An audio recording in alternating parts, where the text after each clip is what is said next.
Back with Grand Tactician Civil War Union Campaign. In our last episode, brought this ironclad squadron down under Farragut and attacked Fort Norfolk. That took a while, but that combat is over. Don't have a result, and maybe for a fort bombardment you don't get a result. I'm not sure. But Fort Norfolk is reduced to 0 condition. It does still have a garrison. Farragut has a perk to be able to capture a fort, but that may have been nullified by the presence of a field army. Jackson's army, the Army of the Shenandoah, it is still Jackson in command of that army, sat here the whole time, not moving, was waterborne, but as soon as this combat ended, moved ashore, and we now have a land engagement about to start.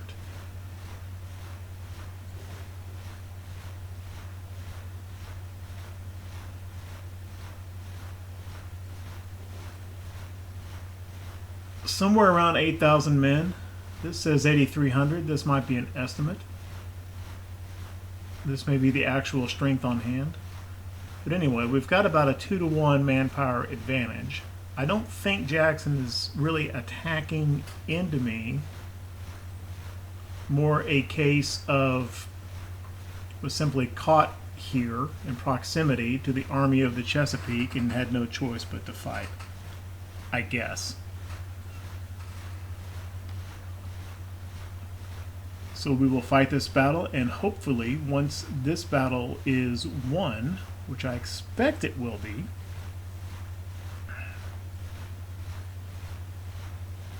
the fort will be taken and Norfolk will start getting captured, is my hope. So let's go into what I think will be the Battle of Norfolk.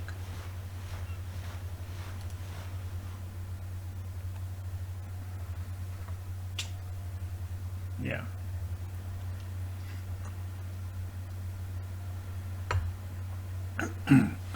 This army already defeated Jackson once, but they did have a division of experienced troops from the Army of the Potomac at the time up on the eastern shore.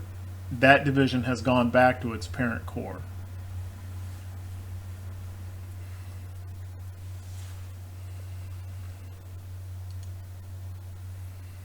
Enemy near Norfolk. About 8,000 men, 35 guns. Enemy army is green, morale eager.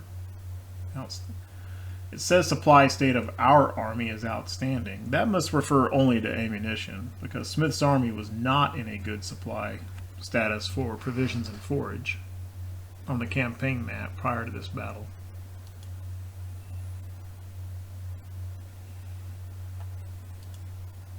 This is, yep, we're in an attacking situation. That makes sense. And I don't know if I've ever seen this map before either. Pine Mountain, Dewey Mountain, Riddle Mountain, Deweyville.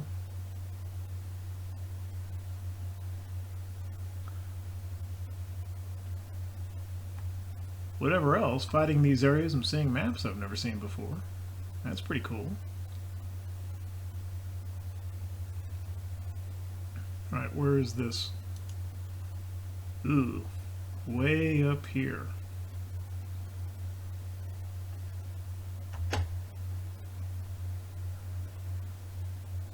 Okay.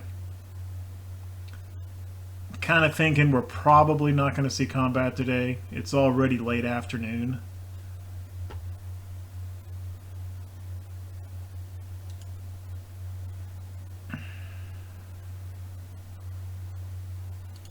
Probably just put everybody in marching column.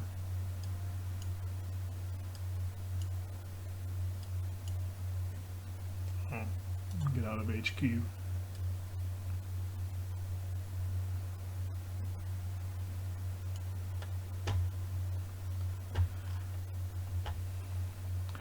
Okay, I don't see anything for it but to simply march up this road until we make contact.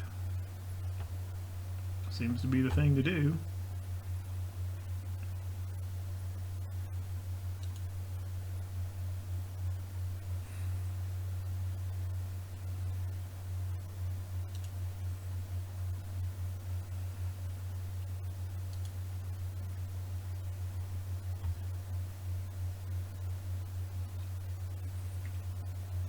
Whiting's, it's just, he had one broken brigade last time around. Let's just double check.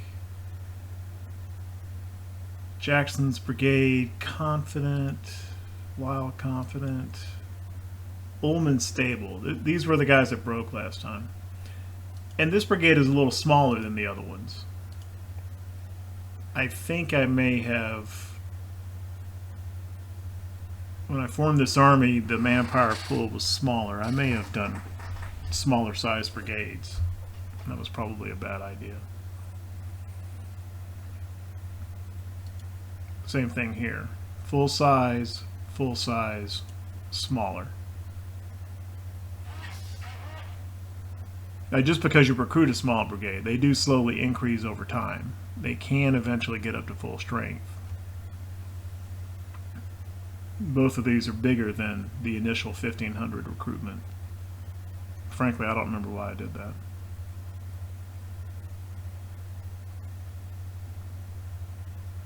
Why are they bad at melee when they've got bayonets?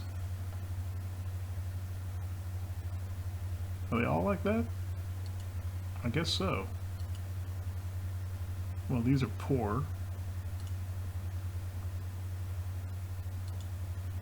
That might also have to do with unit size, since these are smaller brigades.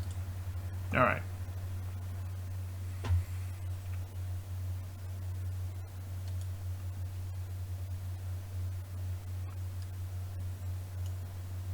Just get them moving to here.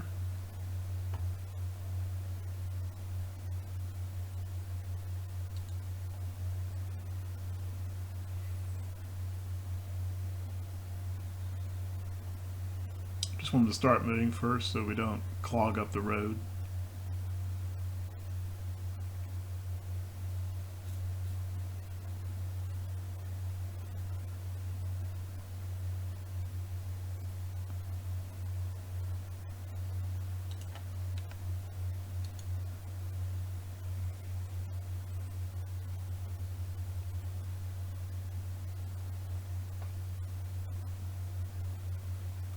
Get Montgomery moving.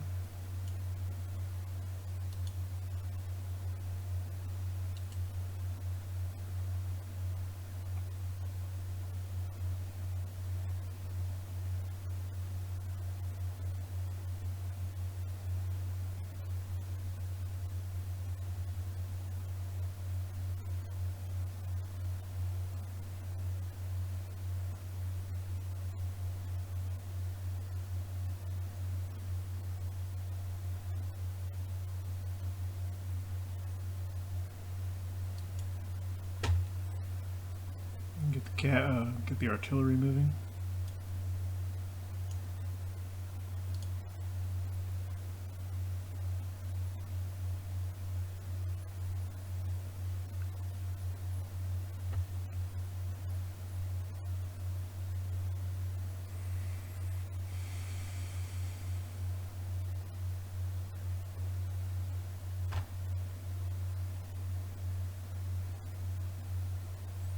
We saw in the last battle that the enemy may not be defending right in the vicinity of the objective point. We might run into them somewhere in this area.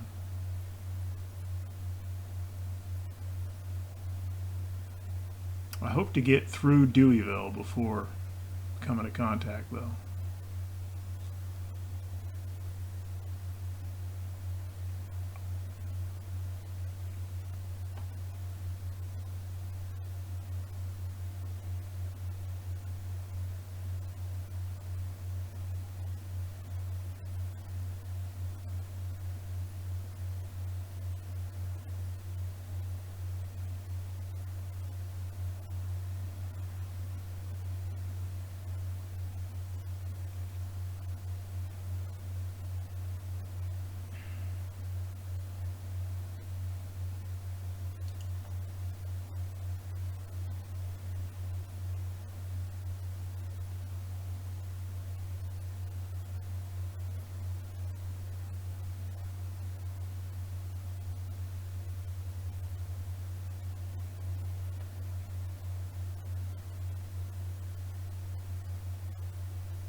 Get skirmishers in front of Whiting.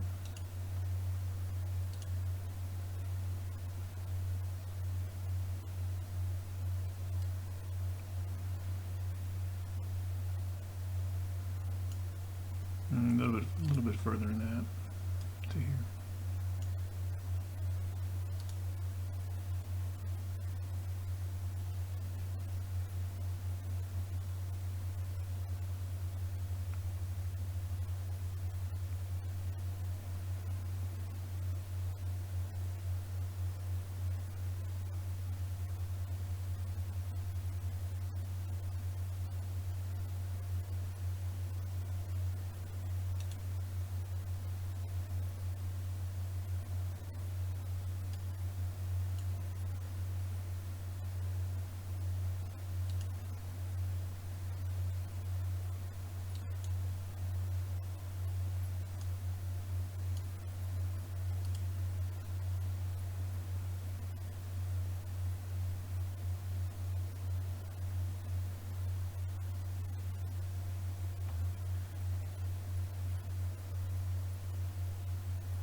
Oh, contact made, or sighted rather. What do we got here?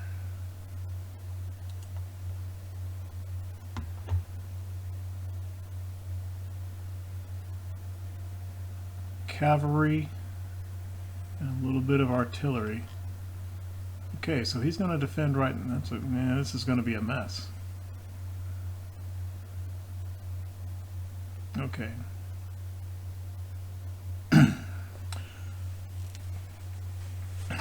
I think we're going to get nightfall here pretty soon. We'll get a new deployment line.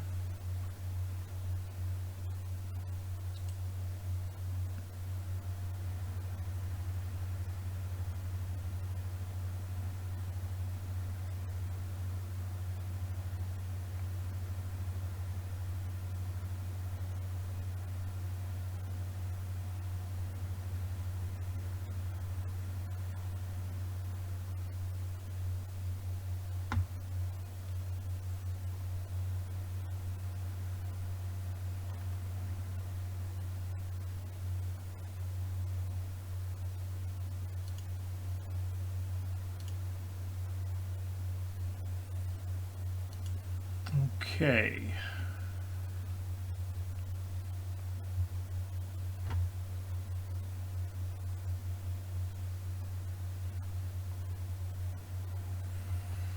Once again, I'm not seeing a great spot here for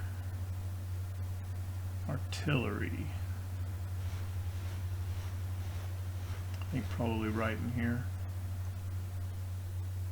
to engage these batteries.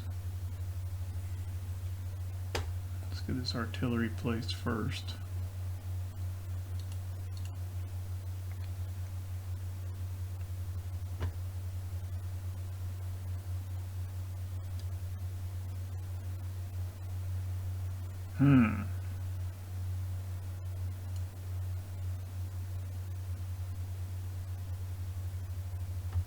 It's a little far out.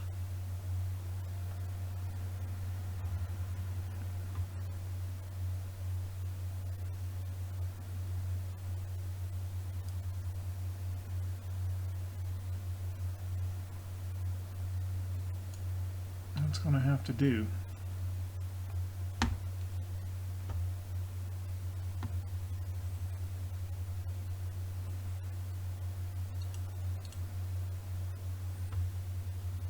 Montgomery in line. Let's put him right up here. It's on high ground.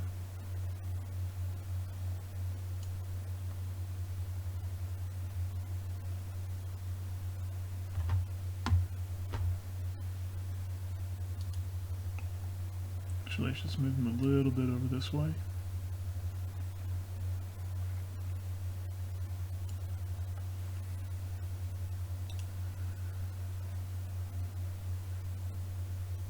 Get Whiting right about.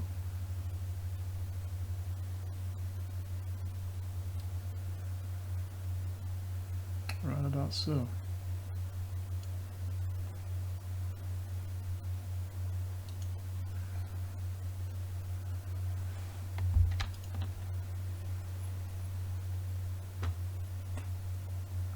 I don't know why I can't independently place the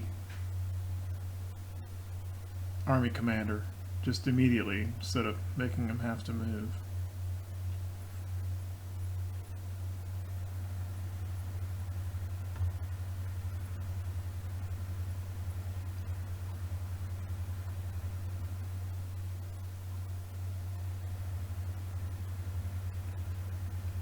Skirms are in a little bit of cover. I think that must be woods. I don't see a fence in there.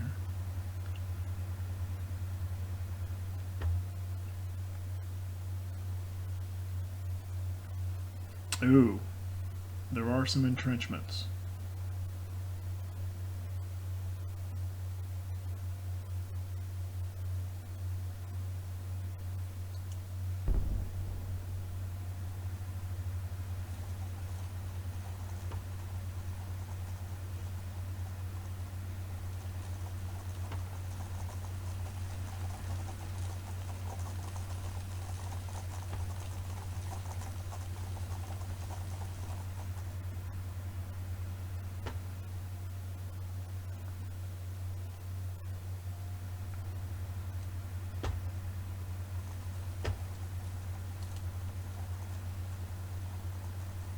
Morale's fine. They're just that broken is just cohesion, not morale. So I'm just going to hang out here for a little bit, let these skirmishers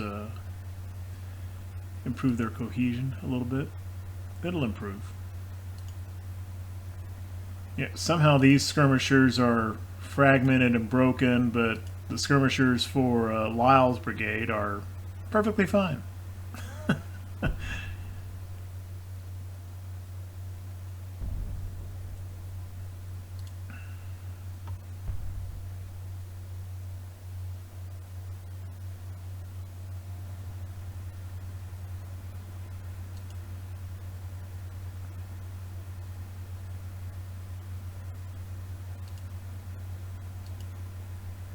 I forgot, because I expected him to be attacking a lot of forts. I gave him better than default guns. Got 2 batteries of 12-pounder Napoleons and a battery of 14-pounder James rifles.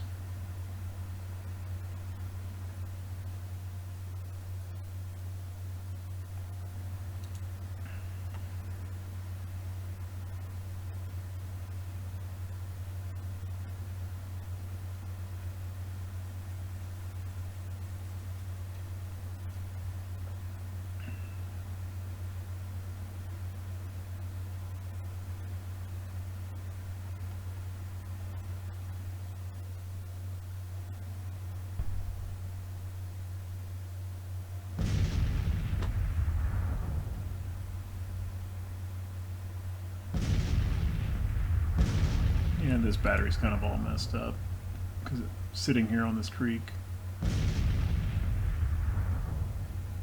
Move him up to like so.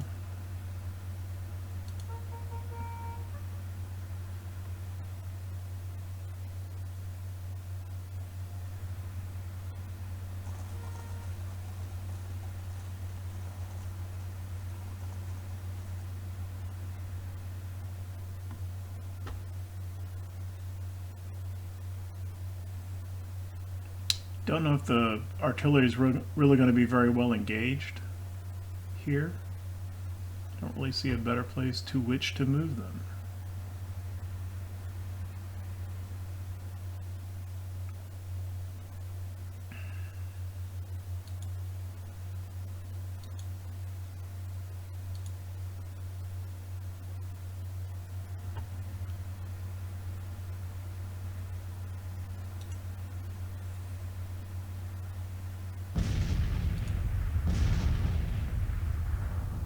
Just letting Smith come up closer.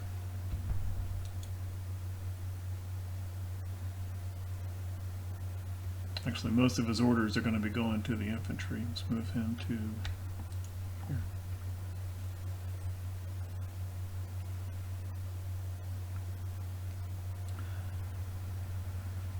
Don't want to go straight into these entrenchments. I think the better way is for Whiting's division to kind of move along this ridge line toward this unsupported artillery, which will put him on the flank of the earthworks.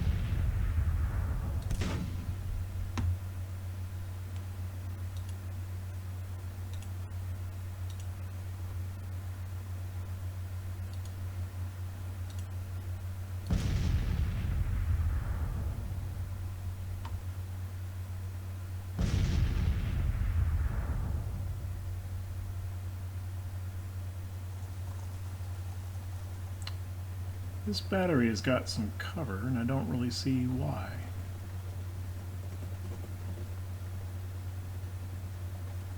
Maybe just a little bit of, maybe he's getting benefit of some forest, despite the visual. Doesn't really look like that.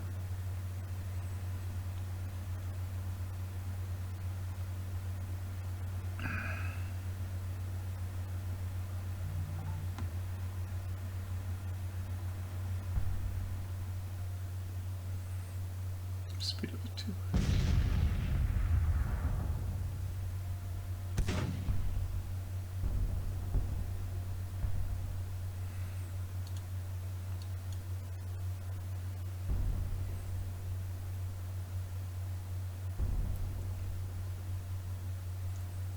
Okay, I'm going to get Whiting moving down this ridge line, like so. And Montgomery kind of moving in echelon on his left.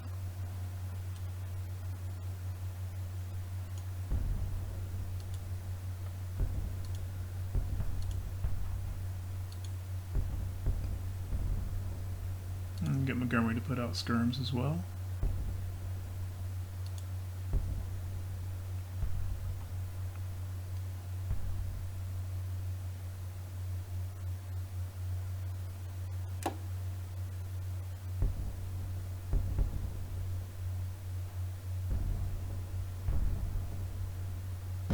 Oh goodness, we've taken 165 casualties already.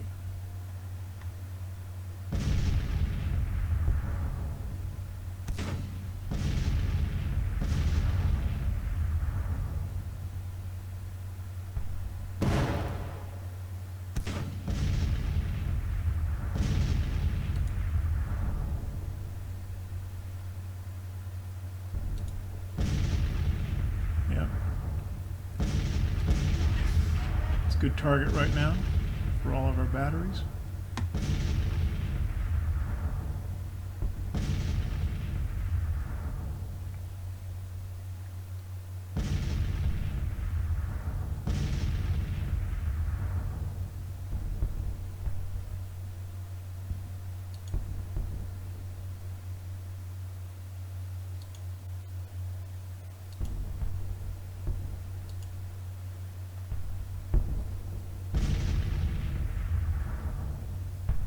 Ullman's confidence is that, or morale has actually improved since the battle started. He was stable at one point.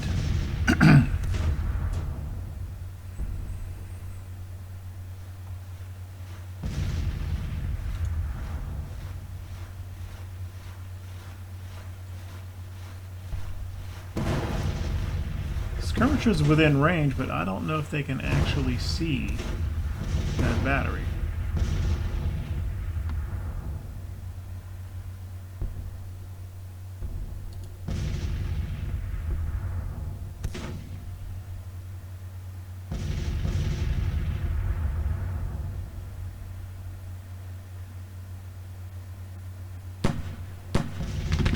There we go. Okay, that battery's gone.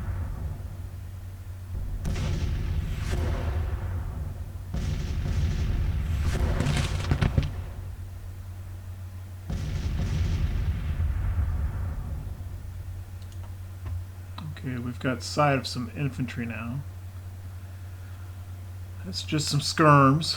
So there's 1 brigade, 2 brigades, 3 brigades, 3 infantry brigades in here.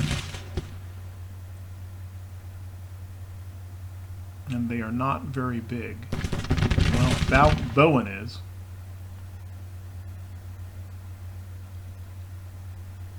Okay, both of these artillery batteries hit the bricks.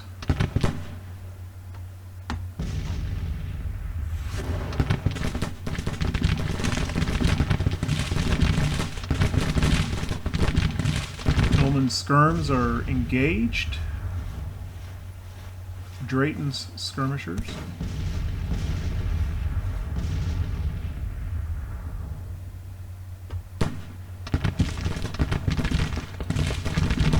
Okay.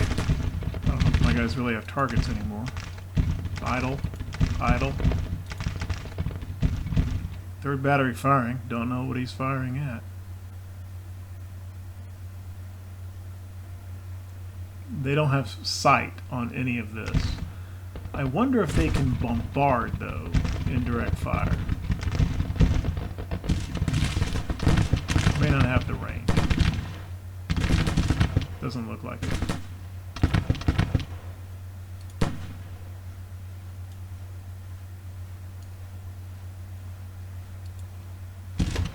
Maybe he'll move to a bombardment position.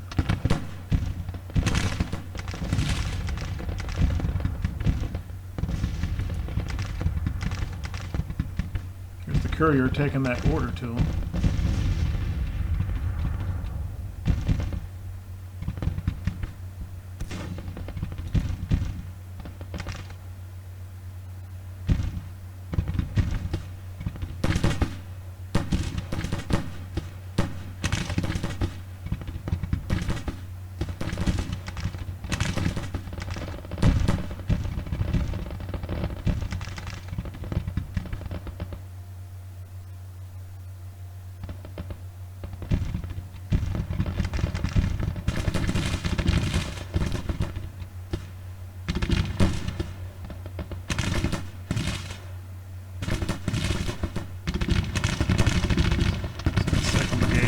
Over this crest.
Whiting's entire division kind of right along here.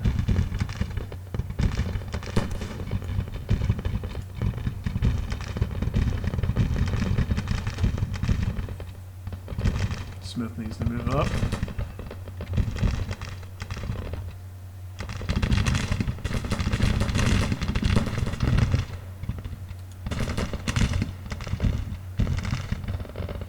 I guess you can do indirect fire. See if these other batteries, I don't know if they're going to have the range. They're Napoleons, smooth bores.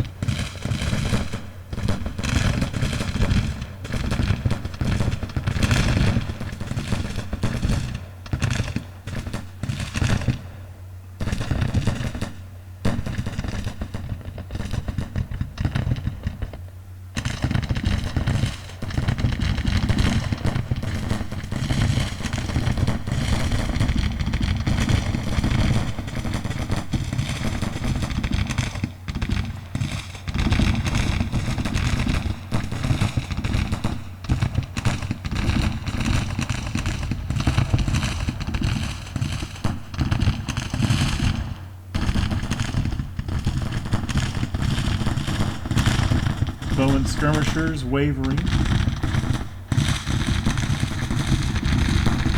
Flanking fire from Jackson's detachment, I think. Is that who you're firing at? Yes.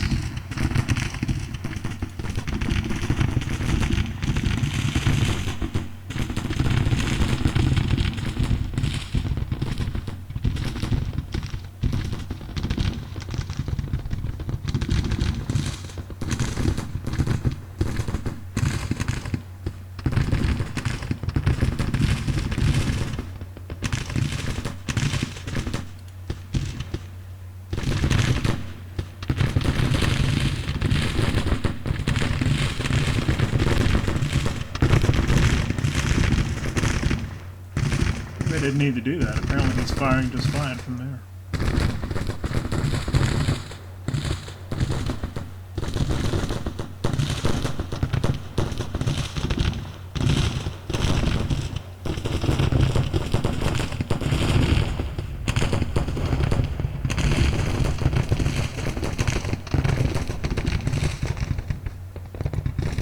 Bombarding.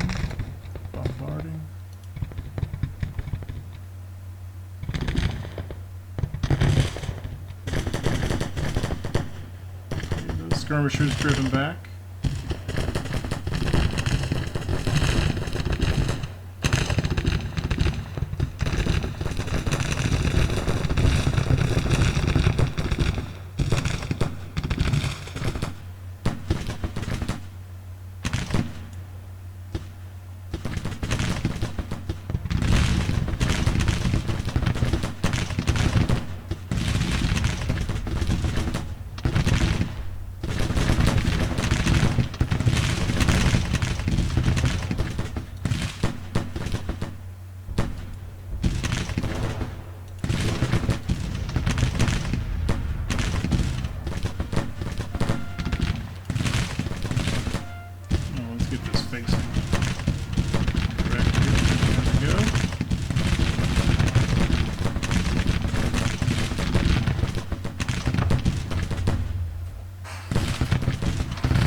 He's got a buff because of that routed skirm unit.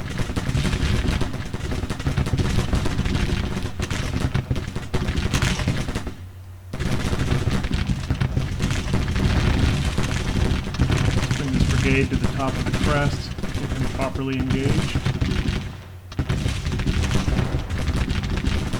I don't know why he doesn't have an advance option.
It says bombarding, but I don't actually see them firing.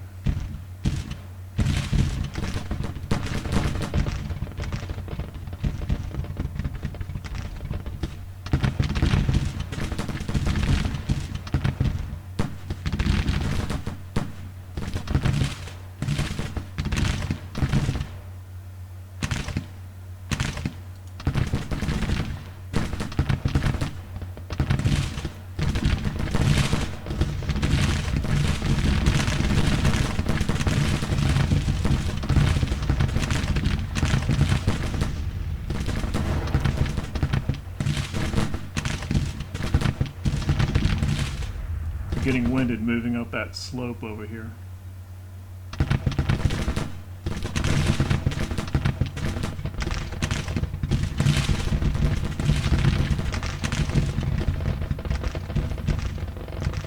I don't think this artillery is doing anything. We're up.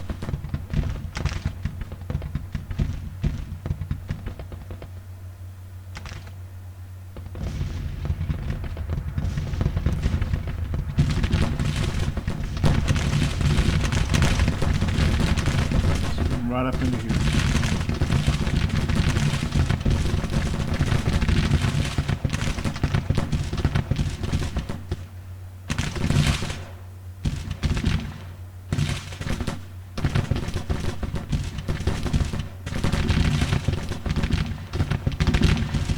Jackson's brigade proper starting to engage.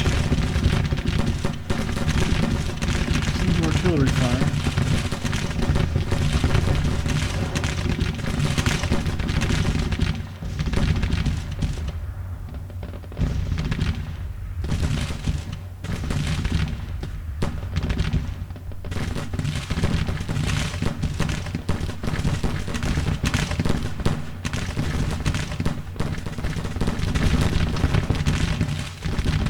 Advance the 2nd Division.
We are causing more casualties.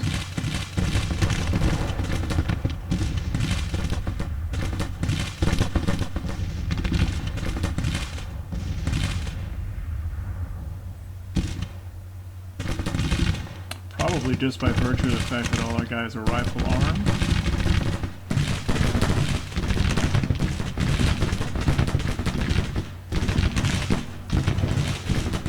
We don't know what kind of weapons that the Confederates have. They may or may not have a bunch of mixed muskets.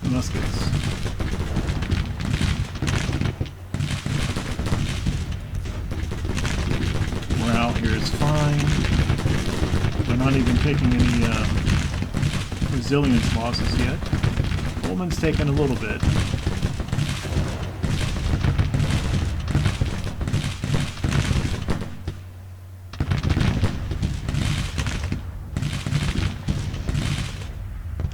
Batteries are coming up.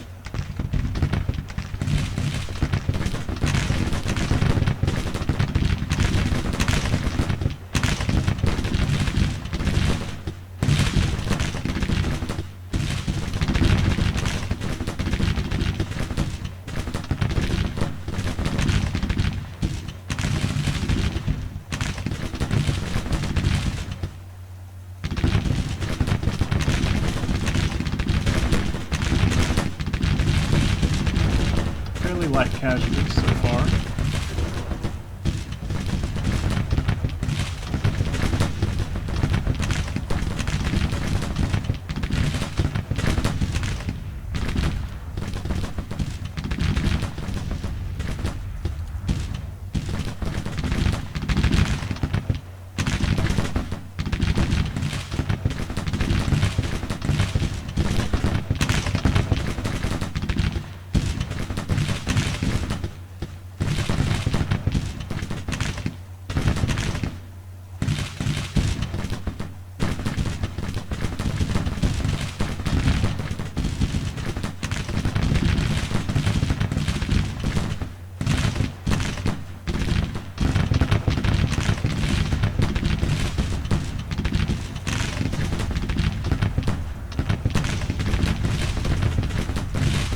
Brigade is taking pretty heavy casualties.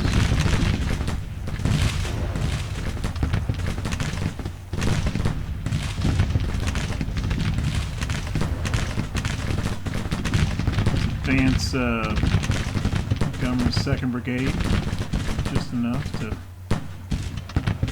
join in on that.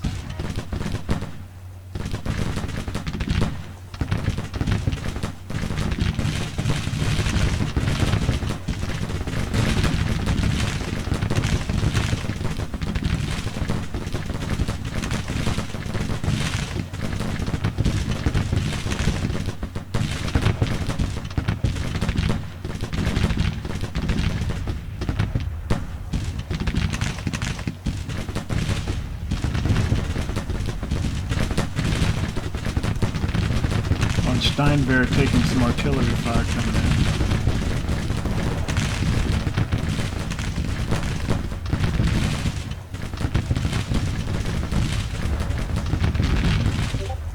Let's get him into cover of this building.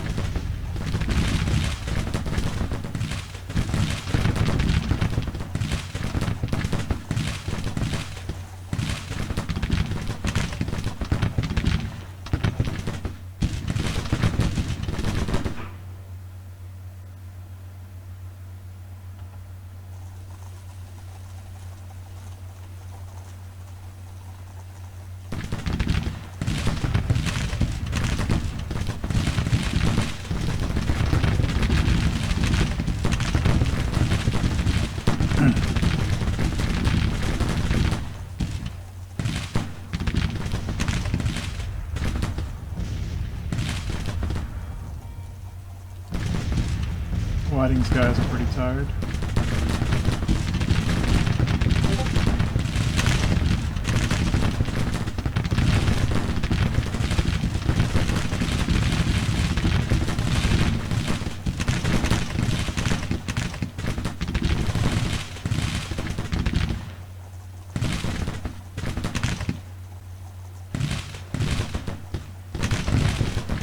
Doing pretty good for casualties though.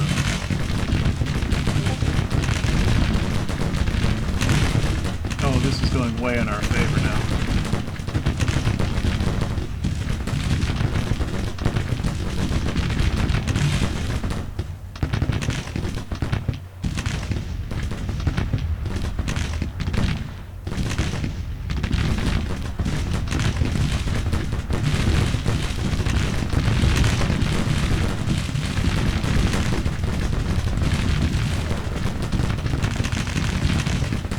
Burbridge's brigade in this building here.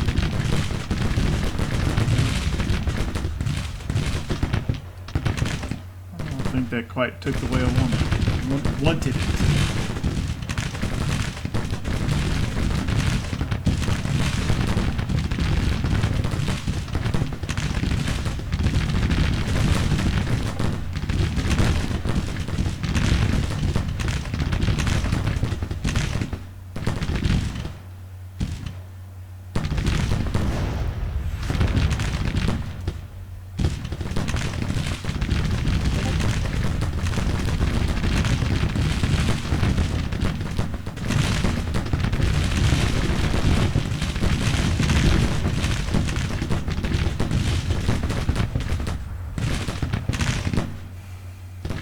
Bowen's brigade, 800 casualties. I don't see how he can stick much longer.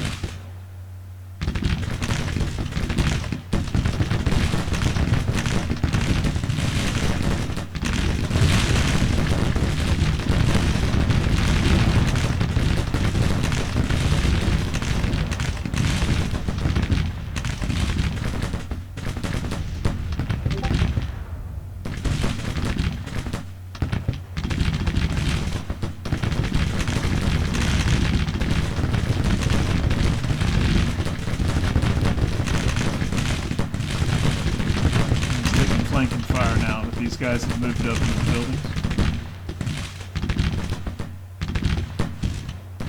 So is Drayton.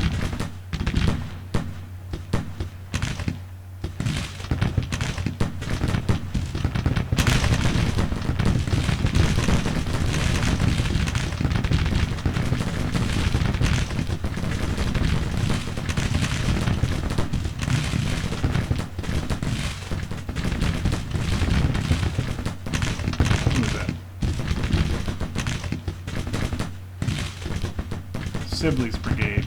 Ooh, okay. They're on their way out. Okay, general advance. Do what we can before over the next 51 minutes.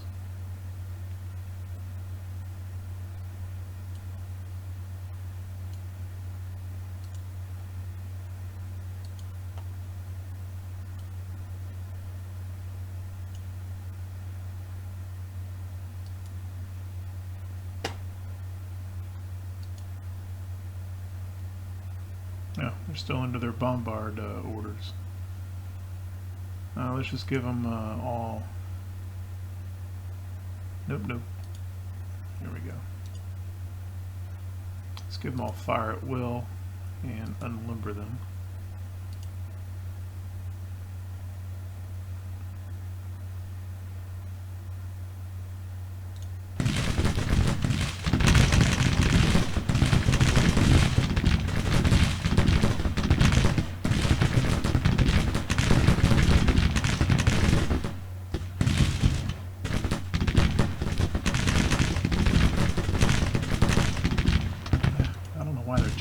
Oh, that's why. Okay.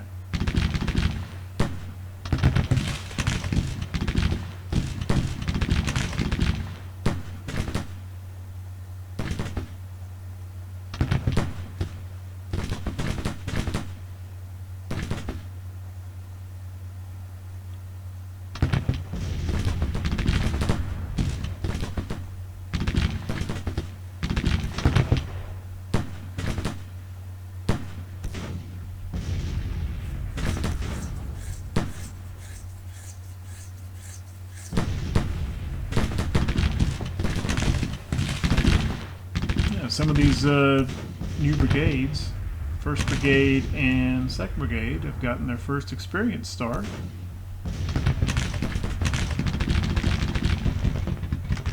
When I formed this little army, I didn't really expect them to see so much tactical, field combat.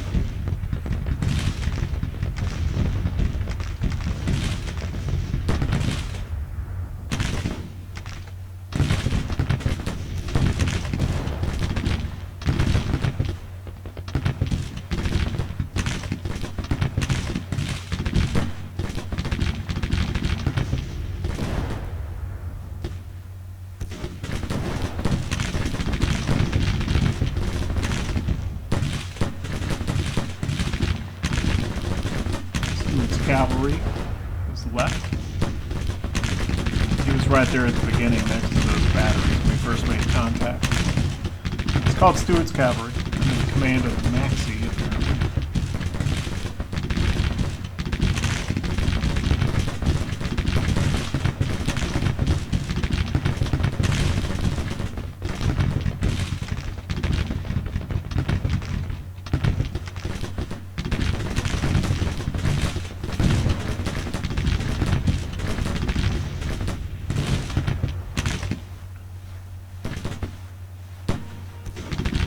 There was another full-size brigade here. Didn't really register. McCulloch.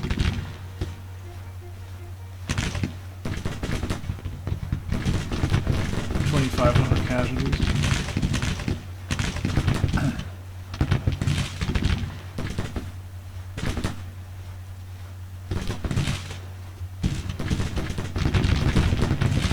Yeah, 3rd Brigade wavering.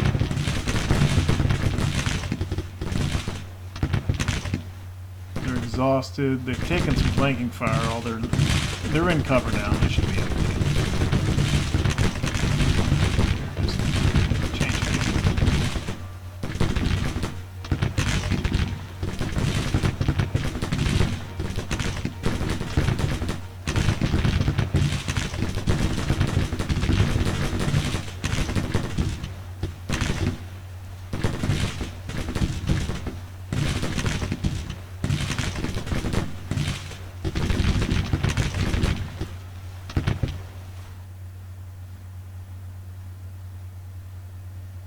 Like almost 3,000 casualties, a 1/3 of his force.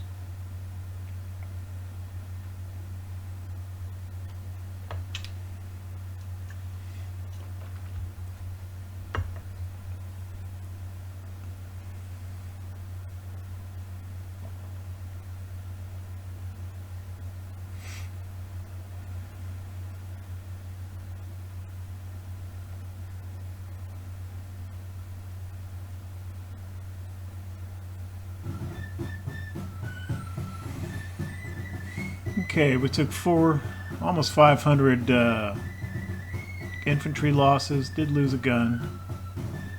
Total of 491. Lost a pretty big chunk of his infantry. Most of his guns.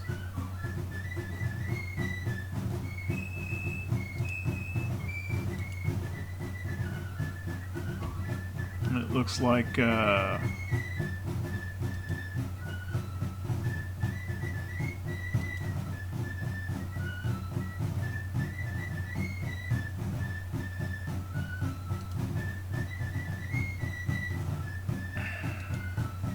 these Lyle's brigade and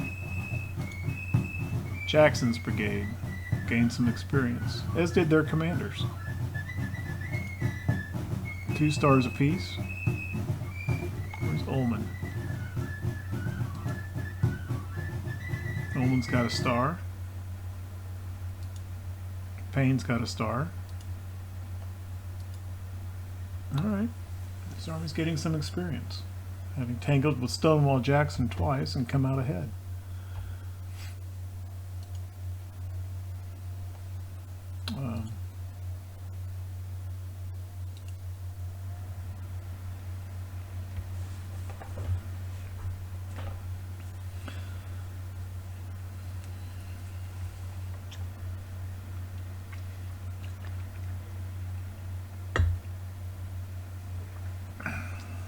National morale for the Confederacy drops. Our military experience rises by almost a point. Army commander picks up some fame. Cool.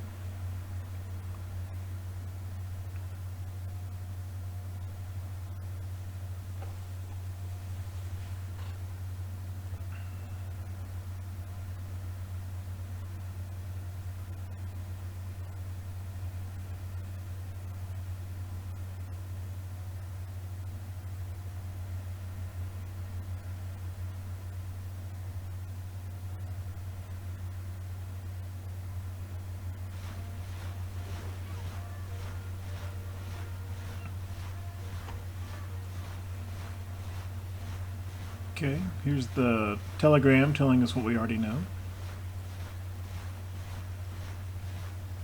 Now you see here, suffered 3,000 casualties. Only 300, a little over 300 killed. So most of those, or some portion of those other casualties, will return to their service. Nervous morale. Our morale is confident. Supply is not great. We only permanently lost 53 men.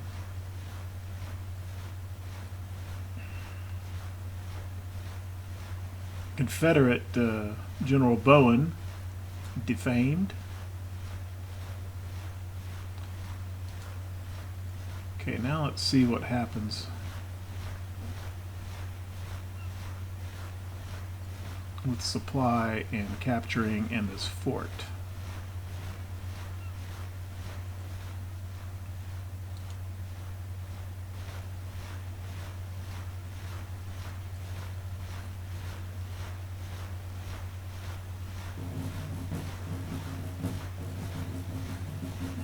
Well, we're capturing Norfolk.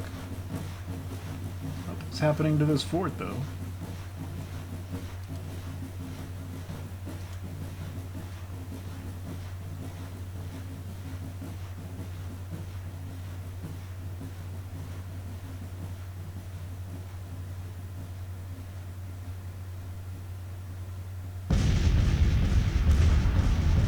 Oh, they're back at the naval fight.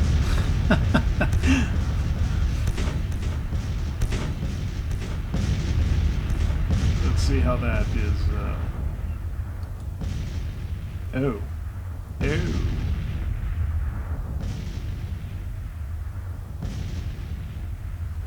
It's not looking too...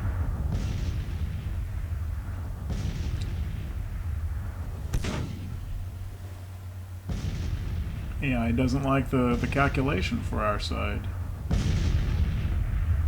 It's only 30 men, but their fort firepower is all the way back up. What? I don't understand what happened here. I do not understand.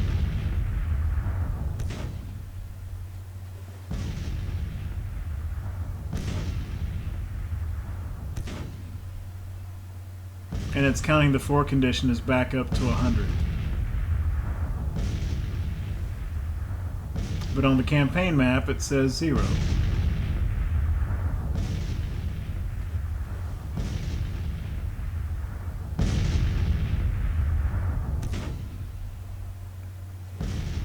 I did not do, from episode to episode, I did not do any saves or exit the game, but I think somehow this battle got interrupted and somehow reset when Jackson moved ashore and initiated that land combat.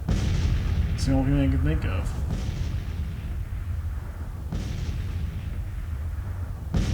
Ew. Farragut's got a second perk, though.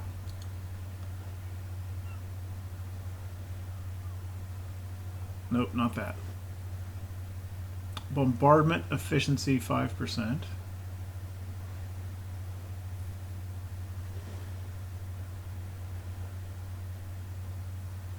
Nope. Intel gathering 25%. Bombardment 5%. No, there was a really good bombardment one in here somewhere.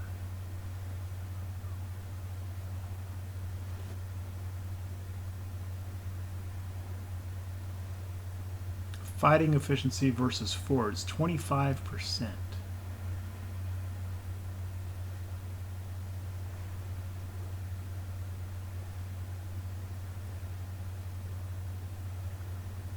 But it looks like you got to be moving.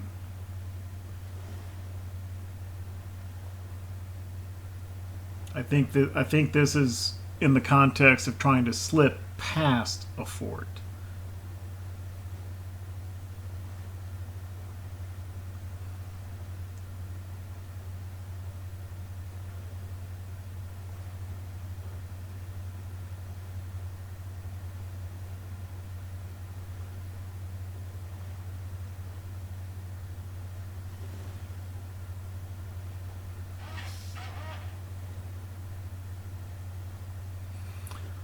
So this gives us bombardment efficiency plus 5%. This gives us bombardment efficiency plus 5%. But this one also gives us intel by a big amount.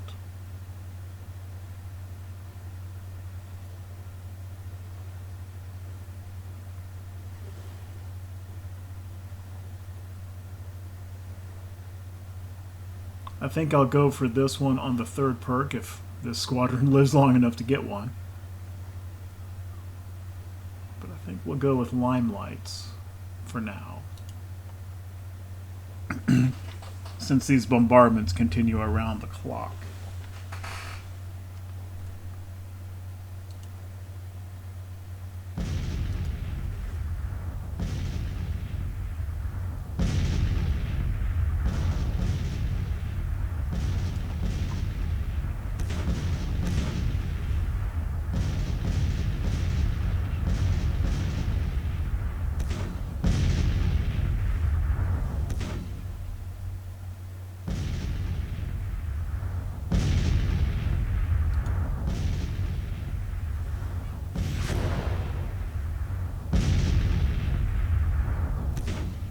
East Hampton's considered a Union port again.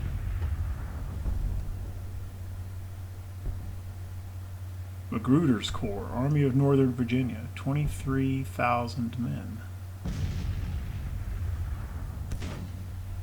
Okay, the A&V is up to 66,000.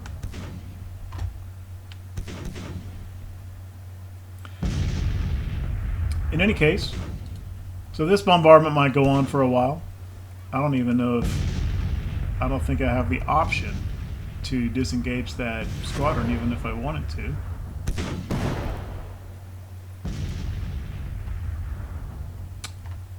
Things are kind of shaping up for a pretty big showdown over here.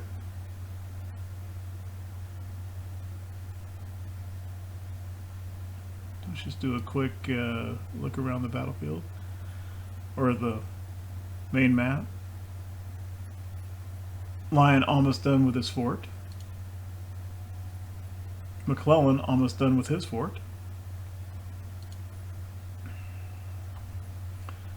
Army of the Potomac is all kind of here starting to face off against the Army of Northern Virginia.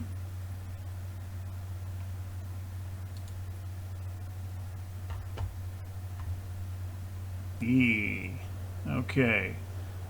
Army of the Ohio has this supply depot complete, but it hasn't really filled up much.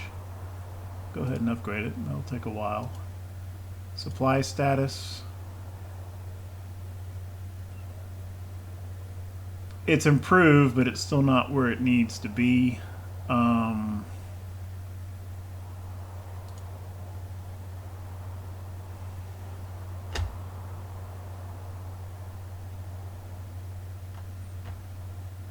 I think what I need to do is get these corps apart from each other so that they're drawing, well, they're already kind of drawing supply from different places.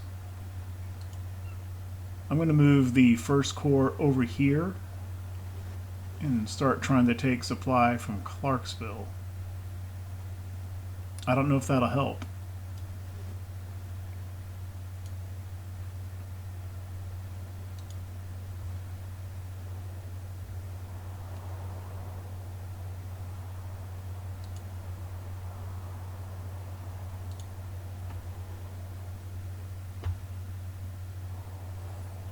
Okay. We know what's going on with this army. They just finished the battle. And how is... Okay. Patrick's just up into the yellow.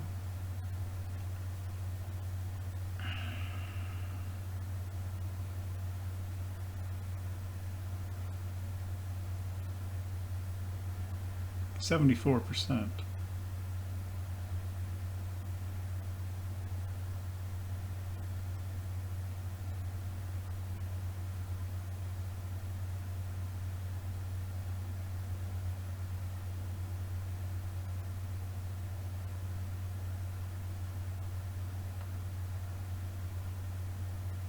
And that is coming from Harpers Ferry Bridge.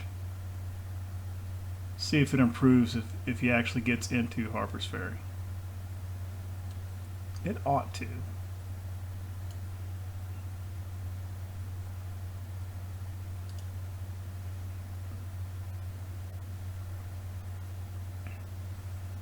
Okay, and that will do for this episode. Thank you very much for watching.